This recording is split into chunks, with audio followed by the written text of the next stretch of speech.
پاکستان کے صدر ڈاکٹر عارف الوی نے وزیر اعظم کی ایڈوائس پر محمد بلیغ الرحمان کی بطور گورنر پنجاب تعیناتی کی منظوری دے دی ہے۔ 7 مئی کو وزیر اعظم شہباز شریف کی ایڈوائس پر پاکستان مسلم لیگ نون سے تعلق رکھنے والے بلیغ الرحمان کا نام گورنر پنجاب کے لیے صدر کو بھیجا گیا تھا، لیکن اس سے پہلے صدر کی طرف سے گورنر کی تعیناتی کی سمری یہ کہہ کر مسترد کر دی گئی تھی کہ عمر سرفراز چیمہ اب بھی گورنر پنجاب ہیں اور نئی تقرری کا کوئی جواز نہیں ہے۔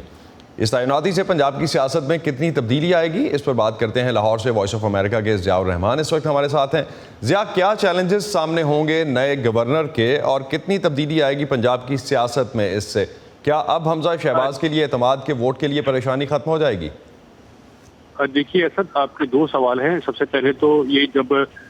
گورنر صدر صاحب نے جو ہے نئے گورنر بلیغ الرحمان کی تعیناتی کی سمری منظور کی ہے، اس سے ایک جو سرد جنگ تھی وزیر اعظم ہاؤس اور ایوان صدر میں وہ ختم ہوئی ہے، کیونکہ وزیر اعظم مسلسل ہی چاہ رہے تھے کہ بلیغ الرحمان کو جو ہے وہ نیا گورنر پنجاب لگایا جائے۔ انہوں نے 2 مرتبہ سمری بھجوائی، لیکن صدر جو ہے وہ اس سمری کو مسترد کر رہے تھے۔ اس کے بعد اب سے تھوڑی دیر پہلے ہمیں ابھی اطلاع ملی ہے کہ جو لاہور ہائی کورٹ کے چیف جسٹس ہیں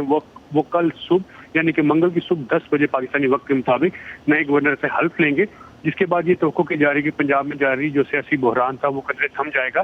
نئے گورنر کا تعلق چونکہ پاکستان مسلم لیگ نون سے ہے، اب دیکھنا یہ ہے کہ وہ نئے نو منتخب جو وزیر اعلیٰ پنجاب ہیں حمزہ شہباز، ان کو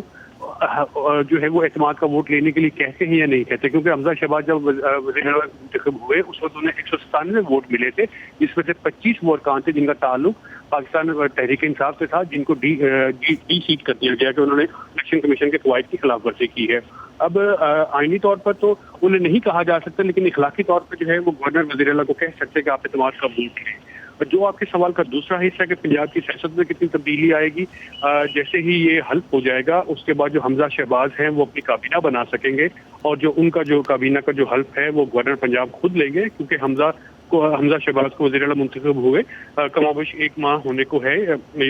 تو اس کے بعد سے وہ اکیلے ہی وزیر اعلیٰ چلے آ رہے ہیں اتنے بڑے صوبے کے۔ پنجاب چونکہ سب سے بڑا صوبہ ہے، لیکن وہ اپنی کابینہ نہیں بنا پائے ہیں، جس کے باعث بہت سارے جو کام ہیں، جو فیصلے ہیں سیاسی طور پر، وہ بدستور اسی طرح جو ہے وہ